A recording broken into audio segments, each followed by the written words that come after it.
you used to. We got to go backwards to get better. We got to go all the way back to get better. That means I have to be comfortable in some seasons of my life. I have to be comfortable in my life to accept that sometimes loss is the way to gain. I have to be comfortable enough in my life to know that sometimes the most painful moments are the most purposeful moments. I have to be comfortable in my life to stop comparing myself so much with people who are not meant to be the standard anyway. That drive and that attitude of never quit, it's a powerful force, and it does push you over the edge to victory in many cases. But over that attitude, you have to layer something on top of that. It's basically strategic vision and understanding of the battlefield as a whole. So you absolutely need to know when you got to stop beating your head against the wall. You've got to know that. You're doing the best you can, but you put 1 foot forward and 2 steps are made backwards. You're trying, but things don't seem to be quite working out the way you planned. You thought you'd be in a different place at this season in your life. You're doing everything right, but you're still suffering. This is a good word for anybody who you've been dealing with depression, but you've been drinking to get through it. Now, depression is something that happens to a lot of us. I mean, I don't know anybody who hasn't had a season of darkness in their life. But if I try to drive out darkness with darkness, and I depend on something in the darkness that is going to make me addicted to something even when the light comes up, the second storm is worse than the first. Now, a lot of us are dealing with loneliness right now in this season. That's a storm that you can't always control. But if you run to places in the storm that are more dangerous than the storm itself, how many times have you left a place that you didn't like? And the problem is, you can't change if you never stay. Staying power. Staying power. One text message can change the next 3 years of your life in 80 characters. Out of nowhere. That's the first storm, the one you can't control. And you can't do anything about the current, crossing the current and the stormy conditions. I mean, some storms are just seasonal. Some storms can't be avoided. Don't create a second storm by your decisions.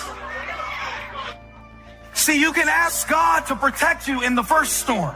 God, I don't know what to do. You do. God, I can't do anything about this. You can. But what a lot of us have been doing in this season of uncertainty, we have been creating second storms that are worse than the first.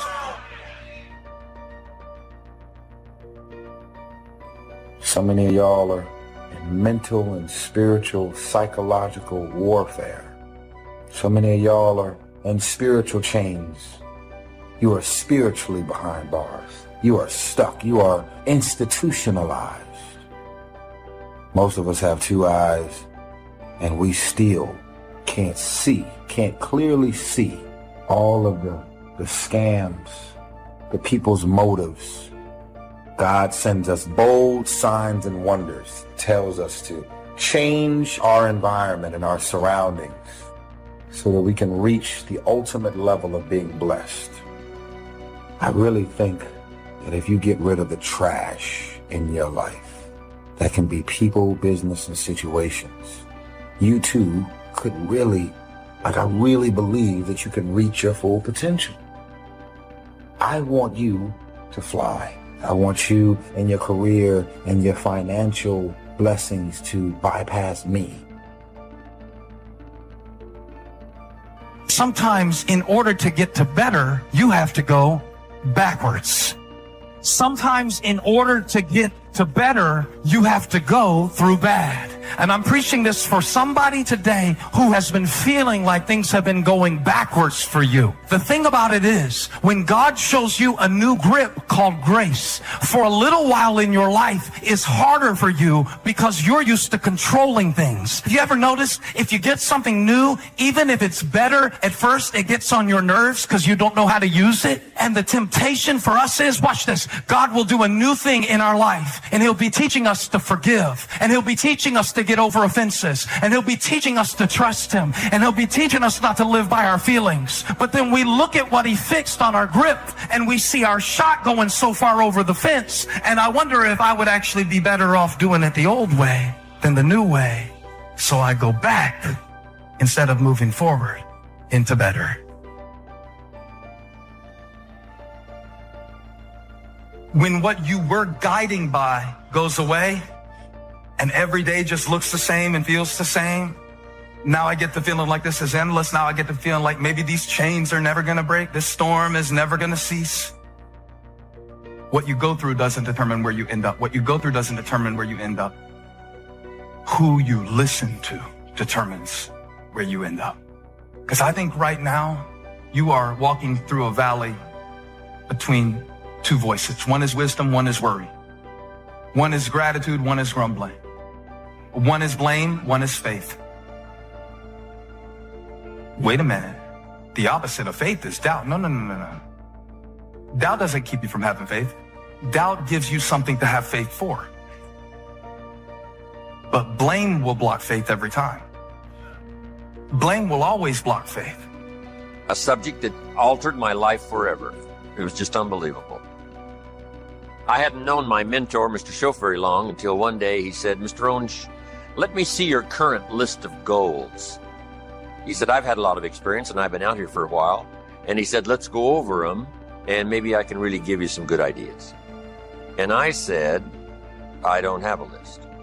He said, well, he said, if you don't have a list of your goals, he said, I can guess your bank balance within a few $100s, which he did. That got my attention. I said, you mean my bank balance would be a lot bigger if I learned how to set goals? He said, drastically bigger. That got my attention, so I finally said, hey, I want to learn how to set goals. It is a fantastic skill to develop, how to design your own future.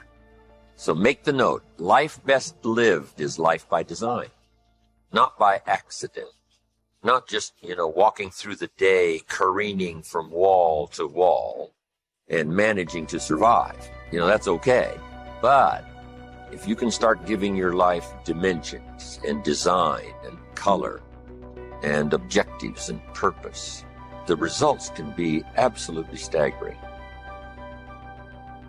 Key phrase, here's a chance now to use your imagination. Because the imagination builds cities, imagination conquers disease, imagination develops a career, imagination sets up a relationship. Imagination is where all tangible values and intangible values begin in the imagination. So what you've got to learn to do is use this powerful resource. Now, sometimes all by ourselves, it's a little difficult sort of to get it going. That's why a little workshop like we're going to do today is sometimes very helpful. When someone does a little coaching and says, how about this niche? You say, I never thought about that. That ought to be easy to do. And the first thing you know, you're going. And that's why that is so important. But now, tapping this resource of the imagination and thinking about your future, thinking about tomorrow, as early as tomorrow or the rest of the day, and thinking on out the rest of the year, on into the next century, on into the early years of the next century.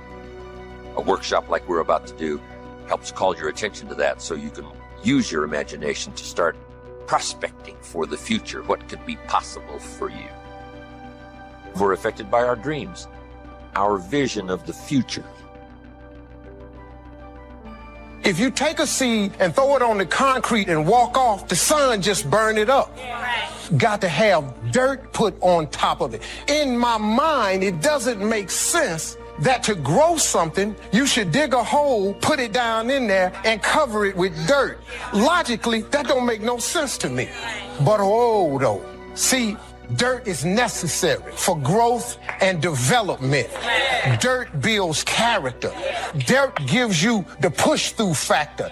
Dirt makes you come with it when you don't feel like coming with it no more. All of y'all that had dirt throwed on you. And dirt ain't always what you want. It's somebody talking about you down on your job. It's somebody accusing you of something that you didn't do. It's somebody telling you you ain't gonna make it.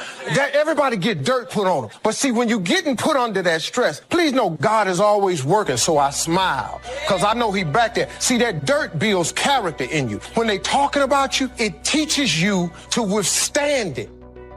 Then it gives you something to push through. So when you put the seed and you put the dirt on it, if you understand stress, stress really ain't just dirt. See, they don't call it dirt when they plant it. They call it soil. Because, see, soil has nutrients in it. What the nutrients, when people talking about you, dogging you, lying on you, backbiting, stealing from you, they're actually putting nutrients in you. They are building character. You got character now. And now, the dirt is necessary so you can prove yourself. Everything you see above ground that blossoms and plants and grows and that's beautiful, it was underground one time. You want to make sure that the greatest pull on your life is the pull of the future. Some people live in the past and let their life be continually pulled and influenced by the past. And yes, we must remember the past and review the past to make it useful to invest in the future. But here's the key. Make sure that the greatest pull on your life is the pull of the future. Now, if you're skimpy on your dreams, if you're skimpy on your objectives and your purposes, if that isn't very well planned, then it doesn't pull very hard. Then you have more of a tendency to be pulled by the past, or to be pulled apart by events or circumstances, or to be pulled apart by distractions.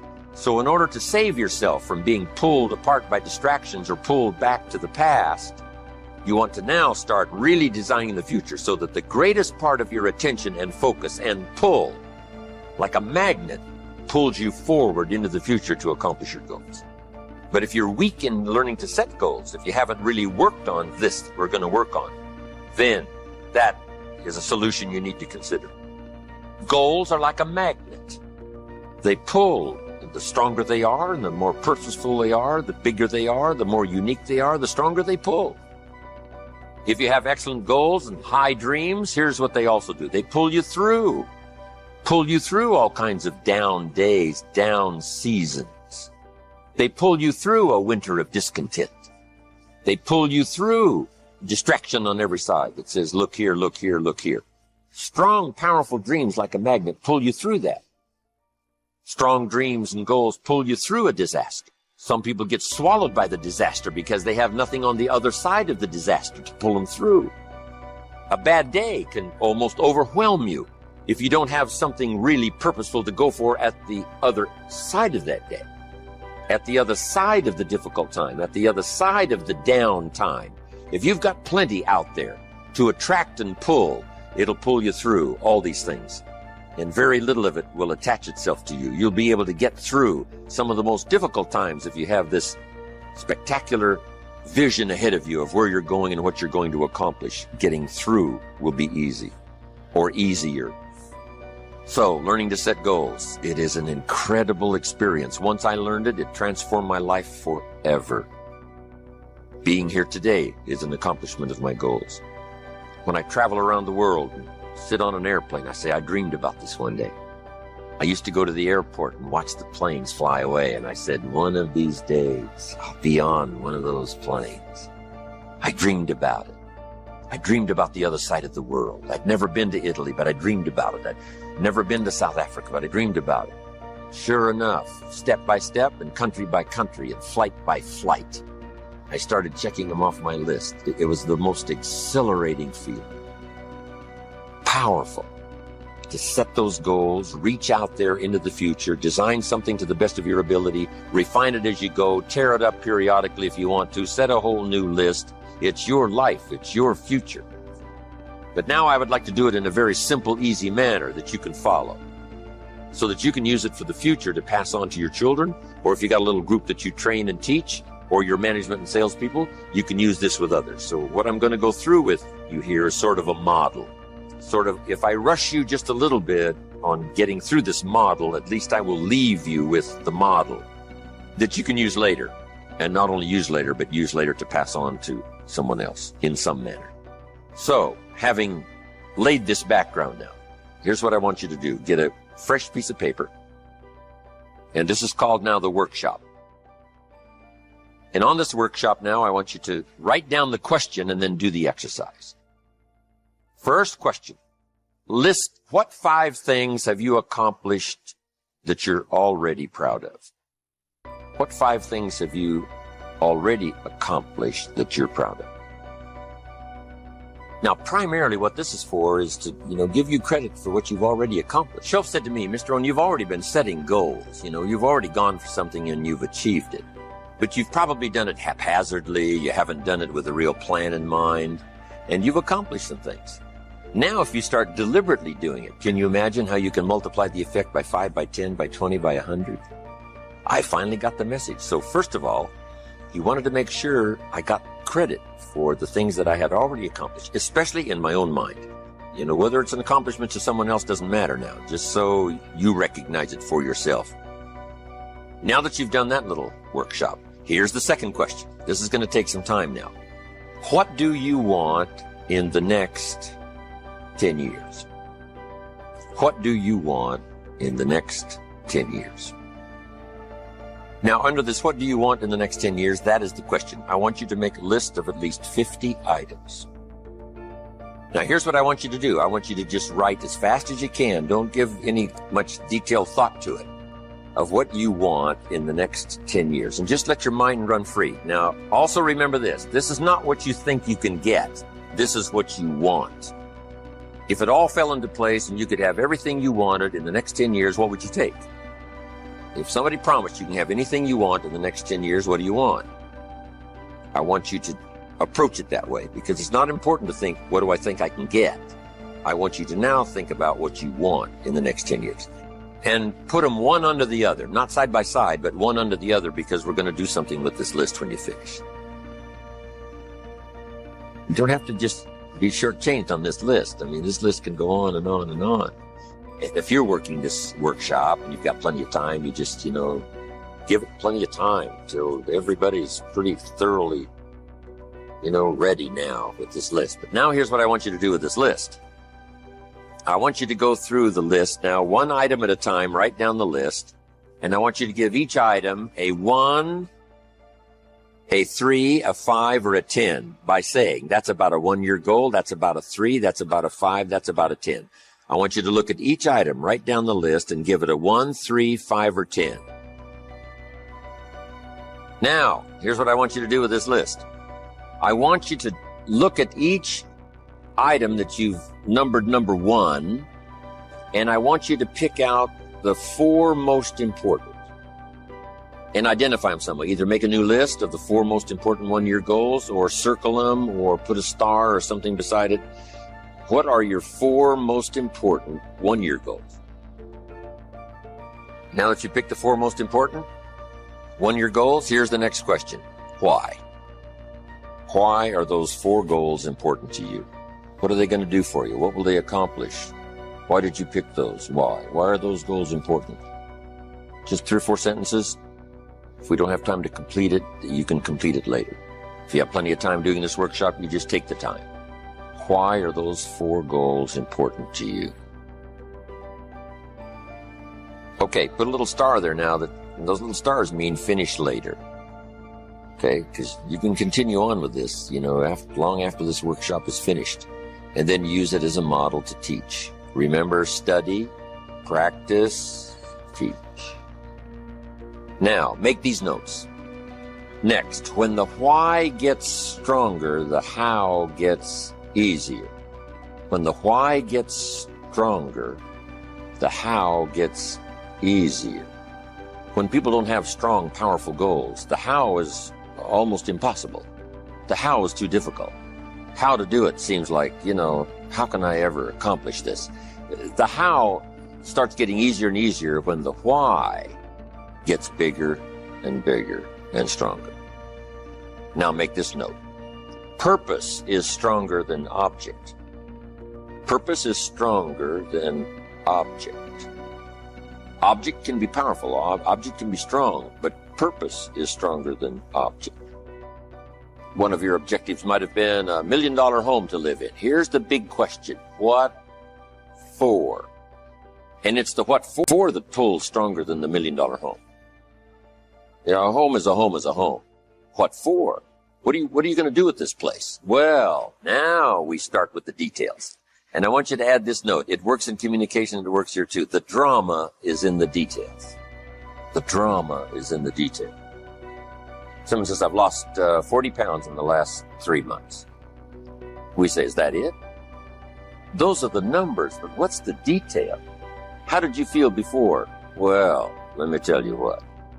Now they start the drama by giving us the details. How do you feel now? Wow, what a difference, 40 pounds later. And this person starts to describe what it's like now versus what it was like before. The drama is in the details. This is what you've got to do. $1 million home? What for? So everybody can see it from the street? That's okay, but there's got to be some more reasons. What do you want to do with this home? Then you start saying, hey, it's going to be the center of activity. You can't believe what's going to go on in this home. And you just keep describing it. And that drama now starts to really tap your imagination. And imagination is the beginning of reality.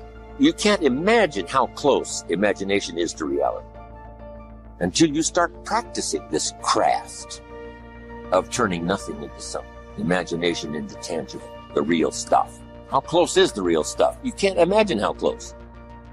If you start tapping into this resource of your imagination so that your purpose becomes much stronger than the object. The object is powerful and it'll pull, but the purpose is unbelievable. We must all pay the price, but the price gets easy if the prize gets large. The price gets easy if the prize gets sufficient. It's like disciplines. What a small price to pay for good health.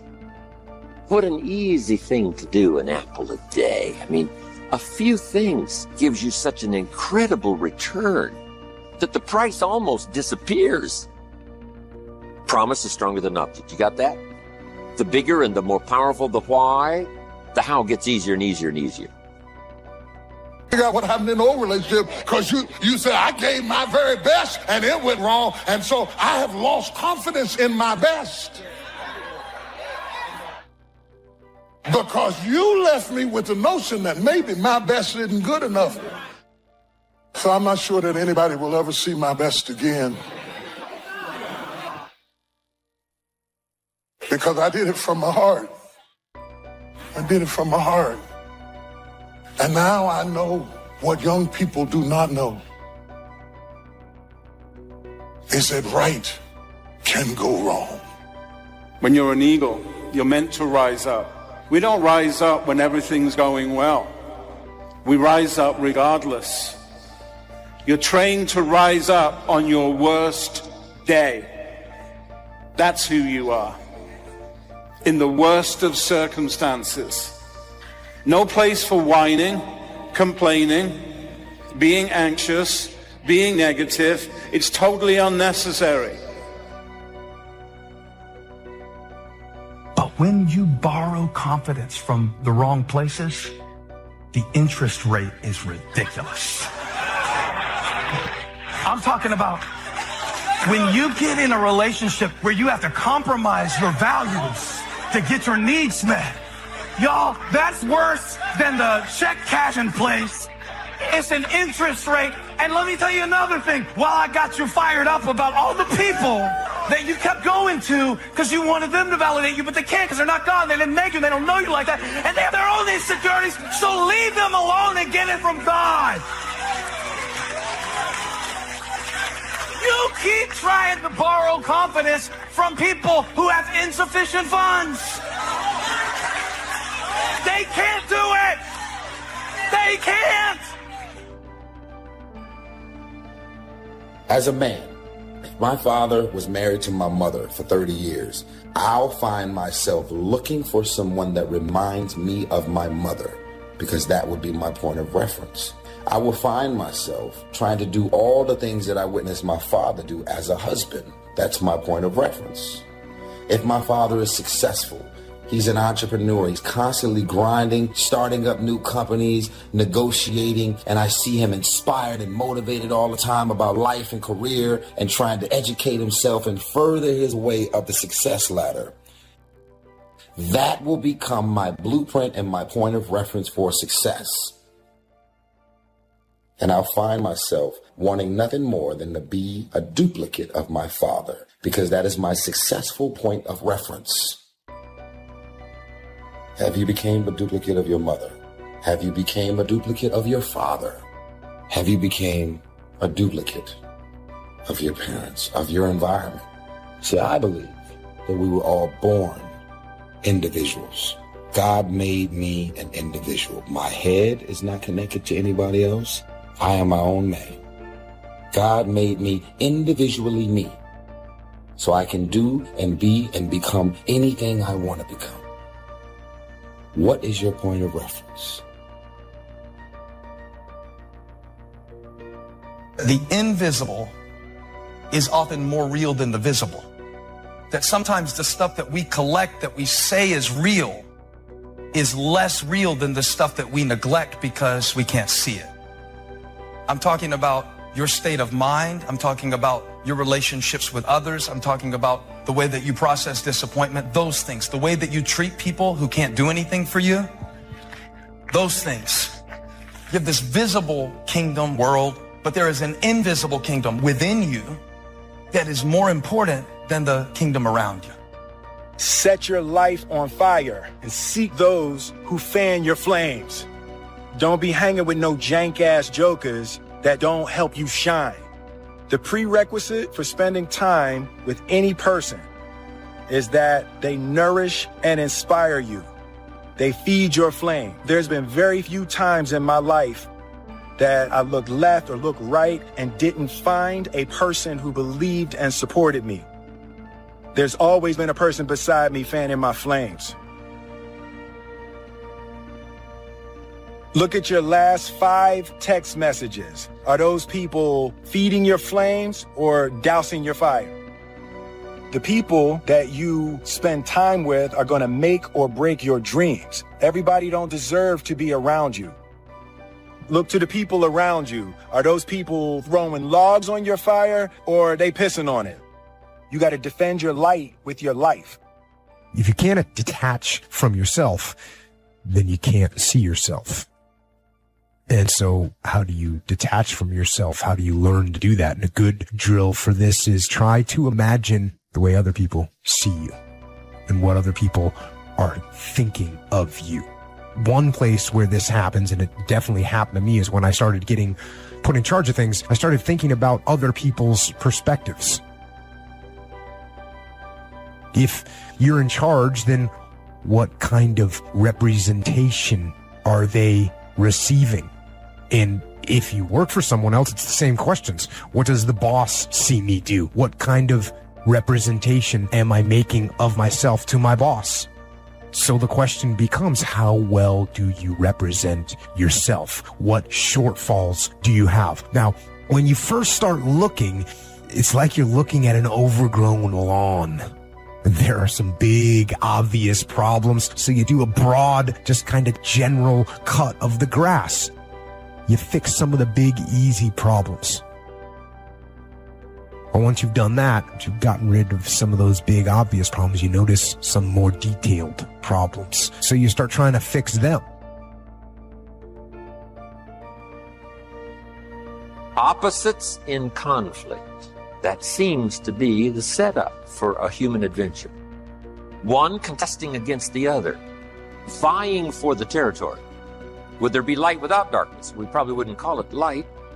What gives us the value of one is the contrast of the other. But darkness is always trying to move in and take all the territory. But if you turn on the light, its energy starts to repel darkness. Darkness begins to move away. And the brighter the light, the further away the darkness must move. If you walk into a dark room and turn on the light, the darkness is what? Gone. But here's the point to remember, not very far. The darkness seems to be, yes, it's gone, but it's waiting for its chance. That if light loses its energy, darkness has a chance now to move back in. The better realistic illustrations, and that's health and illness at odds in your body. Illness trying its best to drive health into a small corner and occupy the territory. And health trying what? To push illness into a small corner. There's this contest going on. Who's going to occupy the territory? If one stays strong, the other's diminished. If the other gains in power, then the other is diminished. So what you must learn to do is cooperate with the positive side of everything in your body and your life. Sometimes we sabotage our own best interest. The body needs a banana, you send it a Coca-Cola. And the body says, what is the deal here? I'm health trying to drive illness into a small corner. I ordered a banana, you send me a Coca-Cola. So the body could rightfully say what? Whose side are you on? Give us a break here. We need every tool we can get to keep illness at bay. Because if we get weak, I'm telling you, it moves in, takes the territory.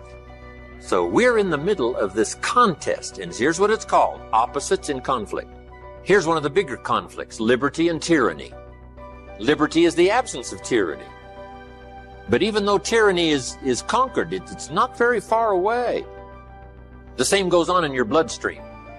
Red corpuscles to nourish like a mother and give life. White corpuscles to fight and kill like a father. White corpuscles say, just show me some infection, I'll kill it. If I don't kill it, what? It killed you. Somebody's gonna get killed in this contest, right? Good, evil, liberty, tyranny, right? Health, illness, winning and losing. There's the struggle going on. But here's the key. It's the only way, it seems, it's the only way to create a human adventure. It doesn't seem to be any other way, currently. Now, some speak of a new heaven and a new earth, and maybe the whole arrangement will be different. Could very well be, but in this current experience, it seems like to create an adventure, to create a unique human scenario, we need opposites in conflict. And that's the deal. You've always got to draw a line somewhere and tell illness, hey, you can't have any more.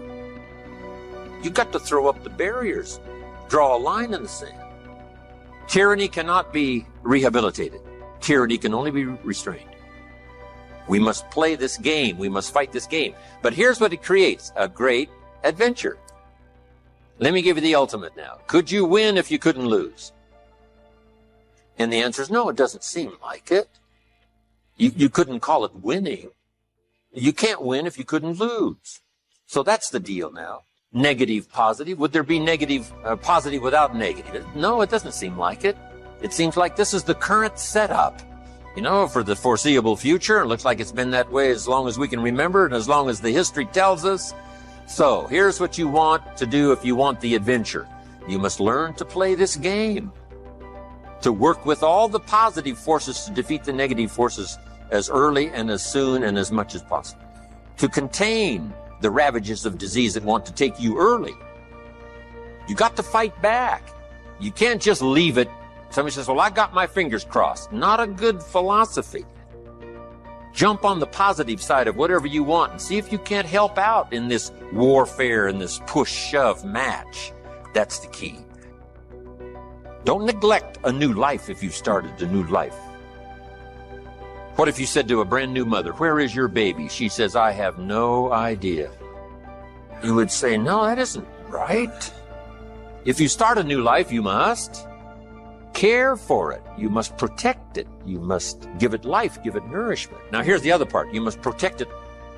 That's why the old wise man said, we must learn to love and hate. So underline that. You must learn to love and hate. And the illustration he used was, you must learn to love good and hate evil. To deal with the weeds in your garden, you got to hate weeds. You got to hate them enough to what? Kill them. You can't say, well, poor weeds. Say, no, this ain't the deal, poor weeds. Don't go soft on this stuff now. You got to hate evil. You got to hate the weeds that are out to destroy your garden and rob your children of the nourishment they deserve. You got to take the life of the weeds, or they will take the life of your garden. Somebody's going to get killed. Remember? So, learn the good evil. Now, here's the greatest battle in the mind. Here's what you must not become: a victim of yourself. What is that insidious voice inside your own head that says, you're too short, it'll never work for you, you're too tall, right? It's over for you. Right? It's never worked for you before. What gives you any idea that it'll work for you now? You've never been able to rise up and take charge of your life. What makes you think you can do it now? There's going to be too many obstacles out there. You'll never overcome them all. What is that insidious voice? It's the same game going on inside your head that's going on in the world. Liberty and tyranny in a push-shove match. And here's what you've got to do. Cooperate with the positive side of your life and let faith drive out doubt, right? Let winning drive out losing. Let positive drive out negative. But you've got to get into the contest. And why get into the contest? Because that's how you create an adventure. There is no other way. It takes both. You've got to learn to laugh, yes, but that's not what the wise men only said. You can't just learn to laugh and keep on laughing. No, that's silly. It says there's also a time to cry. You've got to learn to both laugh and cry. Then it said you must be so sophisticated as not to laugh when it's time to cry. That now gives you an understanding of what life is all about. Sadness and joy, the contest, the difference. And yet it creates the adventure. It takes both to create an adventure.